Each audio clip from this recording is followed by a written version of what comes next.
يا دكتور طمنا، طلع النتائج التحاليل لأمي. أمي من شو مريضة؟ والله يا سميطة عندي أخبار كتير سيئة لكم.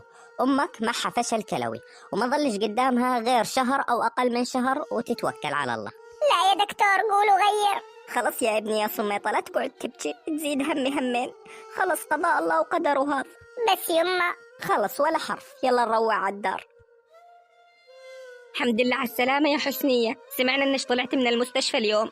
الله يسلمكن يا جراتي يا حبيبات قلبي انتن. يا اختي يا حسنية من باب الفضول، انت شو طلعتي مريضة بايش؟ ما أقدر أقولكن. يا اختي يا حسنية احنا مثل الخوات، قولي لنا بشو مريضة انت؟ طلع معي الإيدز. يا اختي مو هذا الايدز اللي ينتقل بسرعة؟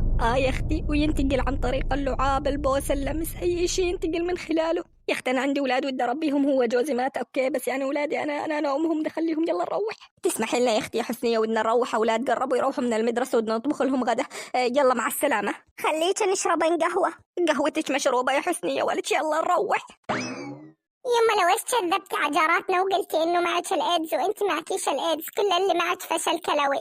انت شو مفهمك بكيد النسوان؟ ولك هذول أرامل جيزانهن ميتين، وأنا إذا متت أبوك رح يصير يلعب بذيله، أبوك نسوانجي عارفه، فعشان ما يقبلنش إنه يتزوج إنه قلت إنه مع الإيدز. وين هذا يما انت منكدة عبوي وانت عايشة وانت بعد ما تموتي. طبعا يا حبيبي النكد ماشي بدمنا، لازم أظل متذكريته حتى بعد موتي، لازم أنكد عليه.